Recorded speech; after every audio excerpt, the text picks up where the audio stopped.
Au nom du Père, du Fils et du Saint-Esprit. Amen. Mes très chers frères et sœurs, nous célébrons aujourd'hui en Alsace la fête de Sainte-Odile. Et avant que l'on m'écrive en me disant « mais c'est le 14 », oui, dans tout le reste du monde. En Alsace, nous la célébrons le jour exact de sa mort, c'est-à-dire le 13 décembre. Car Sainte-Odile nous a quittés le 13 décembre de l'an 720. Donc il y a fort longtemps, à l'époque mérovingienne. Odile est la fille du duc d'Alsace, qu'on appelle Adalric ou Étichon, selon les traductions. Il faut bien reconnaître que son cher papa était tout sauf un bon chrétien, puisque déjà avant la naissance de sa fille, il avait massacré Saint-Germain de Moutier-Grandval et l'ensemble des moines de son monastère en leur coupant la tête.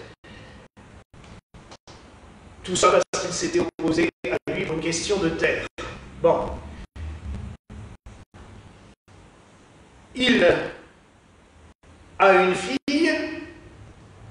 Odile, qui s'appellera Odile plus tard, parce qu'elle ne sera même pas nommée à sa naissance, puisque quand il apprend que son épouse Bereswind a donné naissance à une petite fille aveugle, il ordonne sa mise à mort. Dieu merci, Bereswind est une femme sage, et elle va mettre la petite fille en garde chez une nourrice dans le village de Chervillers, pas tellement loin de Sélestat, où il y a toujours une chapelle à l'endroit où vivait cette nourrice. Par la suite, il y a des rumeurs, pourtant il a eu d'autres enfants, donc on pourrait dire qu'il est plus calme, il est assagi, il a eu des garçons en plus, donc... mais non. Quand il apprend par des rumeurs que la petite n'était pas morte mais serait en vie, il l'a fait rechercher partout. Et Bereswind va donc faire emmener la petite fille dans un monastère. Alors là, il y a deux options. Certains disent Bomeda, mais il n'y a aucune trace d'existence du monastère de Bomeda à cette époque-là. On a beau chercher, le monastère n'apparaît que 100 ans plus tard, donc cela ne colle pas.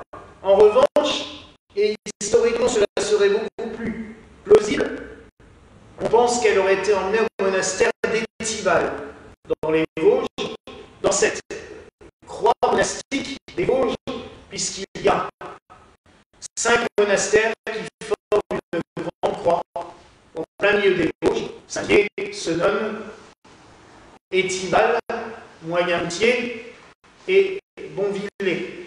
Vous voyez, c'est qui forment une grande croix sur les Vosges. Donc, elle serait partie à Étival et elle a vécu son enfance comme une petite fille. On ne sait toujours pas comment on l'appelle d'ailleurs. Personne ne dit comment elle est appelée. Tout ce que l'on sait, c'est que pour ses 12 ans, l'évêque Erhard de Ratisbonne a un rêve qu'il doit aller dans cette abbaye pour baptiser une petite fille. Son frère, qui est abbé de Moyenmoutier, justement, à 4 km environ d'Étival, a le même rêve. Il doit aller baptiser cette petite fille. Les deux frères se rendent donc, et vous comprenez mieux que c'est plus plausible que ce soit Étival, puisque Idulphe, qui est l'abbé de Moyenmoutier, est à proximité. Ils vont donc baptiser cette petite fille aveugle, et au moment de verser l'eau sur son front, Erhard a la prémonition de l'appeler Ottilia, fille de lumière.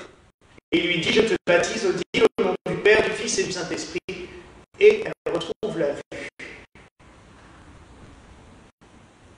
Son frère aîné apprend cela, enfin non, son frère, pas aîné, puisqu'il est plus jeune qu'elle, mais le frère aîné de la famille, le garçon, l'héritier, apprend cela, Hugues, et il va chercher sa sœur et la fait ramener à Aubernais, au palais ducal, puisqu'ils vivent à Aubernais.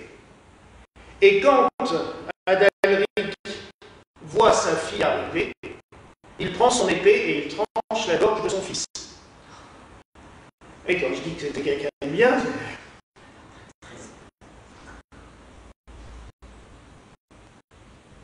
pris de remords quand même, il se dit, bon, je vais accueillir ma fille.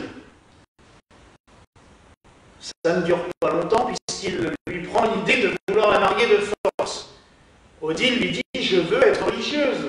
J'ai vécu ma vie dans un monastère. Je suis miraculé par Dieu qui m'a donné la vue. Je veux lui consacrer ma vie et ma volonté. Il ne l'entend pas ainsi. Odile s'enfuit. Et nous avons cette tradition qu'elle aurait traversé le Rhin et qu'au-dessus de Fribourg, elle aurait été cachée des soldats par un rocher. Il y a aussi toujours une chapelle à cet endroit-là. Adalric comprend enfin qu'il est dans l'erreur et il accepte sa fille telle qu'elle. Il se fait pardonner en lui offrant un petit castel, un petit château, une petite fortification qu'il a au-dessus d'Aubernais, le Ronenbourg, qui deviendra plus tard le Mont-Saint-Odile. C'est là qu'il va l'aider pour qu'elle puisse construire un monastère, avec une toute petite chapelle à l'époque, dédiée à Saint Jean-Baptiste, qui est la chapelle où elle est enterrée maintenant, où le tombeau est posé. C'est la plus ancienne chapelle du Mont-Saint-Odile. Et on pense qu'à l'époque, il y avait 7 chapelles, puisque Saint-Odile, contrairement à tout ce qu'on a pu dire, quand on l'habille en bénédictine, ou alors encore mieux en chanoinesse de Saint-Augustin, elle n'a jamais été religieuse d'aucune de ses congrégations. Saint-Odile suivait la règle des monastères celtiques, puisque à l'époque il n'y avait rien d'autre en Alsace, c'était la tradition celtique, donc la règle sans doute de Saint-Valbert et de Saint-Colomban. Pourquoi on sait cela? Parce que les traditions qui tournent autour le prouvent. Et notamment, il y avait une tradition dans les monastères celtiques, c'est qu'il y avait 7 chapelles, parce qu'il y avait 7 chœurs de religieuses qui chantaient l'intégralité des 150 psaumes à tour de rôle. C'est-à-dire que quand un office terminait dans une chapelle, on commençait dans une autre chapelle. Il n'y avait pas de fidèles, mais c'était entre religieuses. On retrouve exactement la même chose à Remiremont, par exemple. Et donc Saint-Odile aussi, j'en profite pour le dire, c'est pour cela que sur notre tableau, ce n'était pas prémédité, puisqu'on en a... Je l'ai vu, il était déjà terminé quand j'ai choisi de l'acheter pour l'église, mais elle est représentée vraiment en abbesse celtique, c'est-à-dire juste avec un léger voile sur la tête, mais les cheveux détachés. Les religieuses celtes, on ne leur rasait pas la tête, elles gardaient leur chevelure. C'était quelque chose de sacré dans la tradition celte, et du coup on mettait juste un voile par-dessus. Donc Saint-Odile a créé ce monastère celtique. Autre particularité, c'est que dans les monastères celtiques, c'est la mère abbesse qui dirigeait tout, donc les bonnes sœurs, mais il y avait aussi un monastère qui dépendait de la mère abbesse, c'était elle qui dirigeait, et les moines n'étaient là que pour assurer les offices liturgiques, pour les sœurs. Et ce monastère, c'est l'actuelle hôtellerie Saint-Gorgon qui est entre Saint-Nabord et le Mont-Saint-Odile, qui existe toujours, mais c'était un monastère d'hommes. Et les hommes faisaient l'aller-retour tous les jours jusqu'en haut, à pied, pour aller faire les offices et confesser les sœurs. Voyant qu'il y avait énormément de malades qui essayaient de monter la montagne pour arriver jusqu'à elle, elle a construit un deuxième monastère de sœurs, Niedermünster, le monastère d'en bas, dont il y a toujours des ruines qui sont très belles, mais c'est des ruines. Et donc, Odile était abbesse de ce double monastère de sœurs et de ce monastère d'hommes qu'elle dirigeait vraiment dans la tradition celtique. Une autre trace qu'elle ait pu être de cette tradition, c'est qu'il y a dans sa vie un passage au moment de sa mort où elle aurait reçu, on lui aurait amené le ciboire avec l'Eucharistie, mais il n'y avait pas de prêtre présent, et elle se serait donné la communion elle-même, et elle aurait donné la communion aux sœurs. Ceux qui, en effet, existaient chez les Celtes, puisqu'on sait qu'il y avait des femmes, les conospitae. Alors, on n'a jamais su si elles avaient le ministère sacerdotal ou diaconal, mais qui avaient le droit de donner la communion et d'assister les prêtres. Le fait qu'elle ait fait cela pourrait prouver qu'elle était elle-même conospitae. Dans sa vie, elle a fait de nombreux miracles. Le plus connu, c'est d'avoir frappé la source, le rocher avec sa crosse, afin de soigner un aveugle qui était complètement désespéré, qui était déshydraté, qui ne voyait rien. Et avec sa crosse, elle a frappé le rocher et une source a jailli, la source de Sainte-Odile qui coule toujours de nos jours. Et je précise, parce que ça vous intéressera, que la source qui est dessinée sur le tableau, dans la peinture de la source, l'artiste Aurélie, qui nous regarde sans doute, a mélangé de l'eau de la source dans la peinture pour dessiner la source, afin que ça soit vraiment ce tableau soit quelque chose d'extrêmement sacré.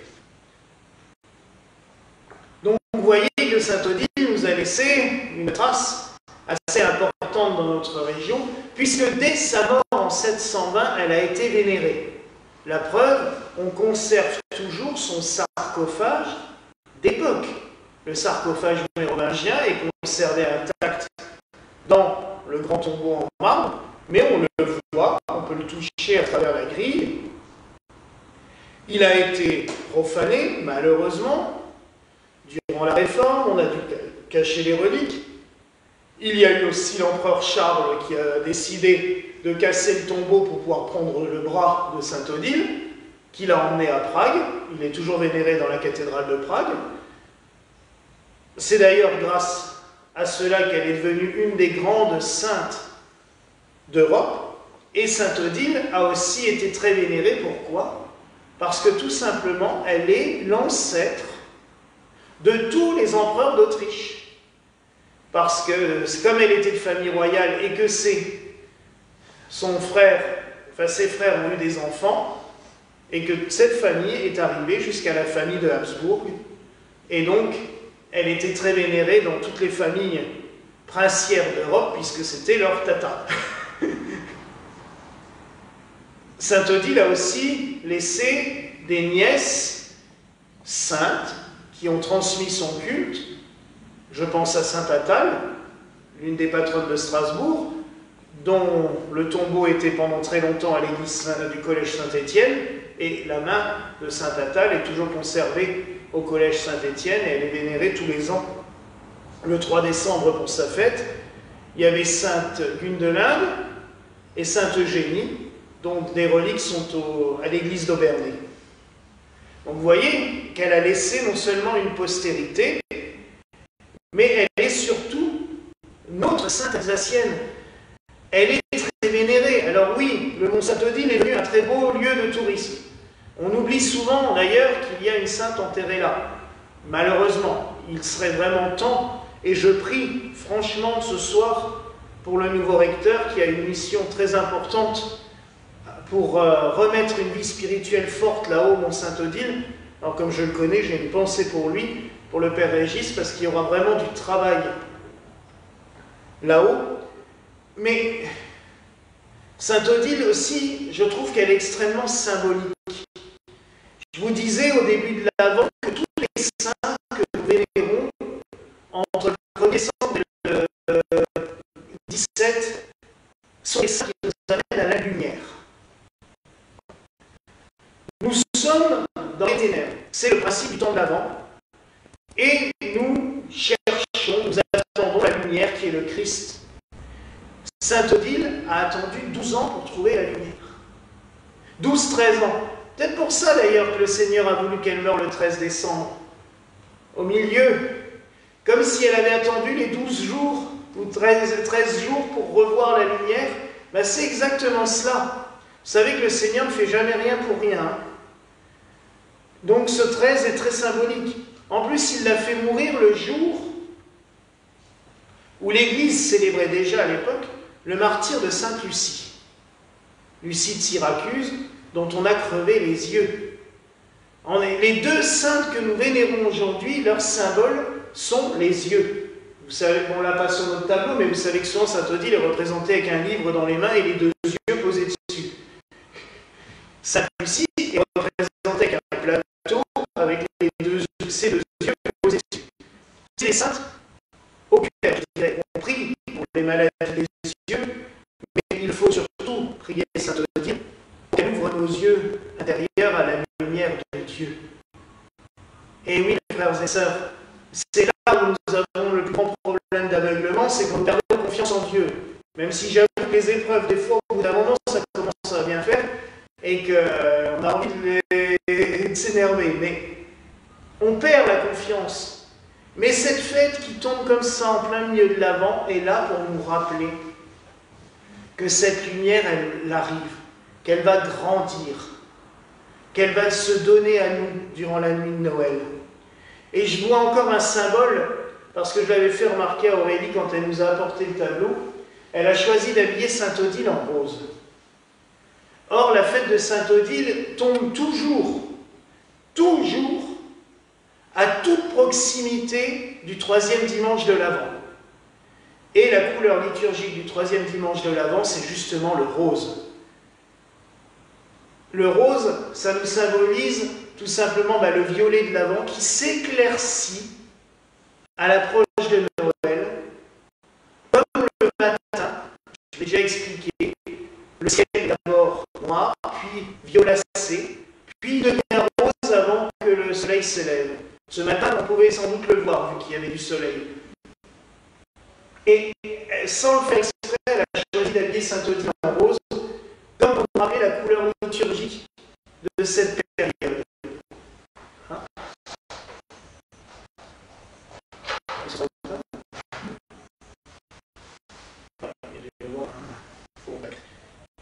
C'est la rallonge qu'elle a.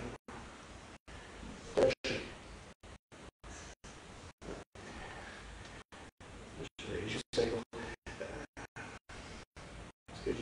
Donc, voilà.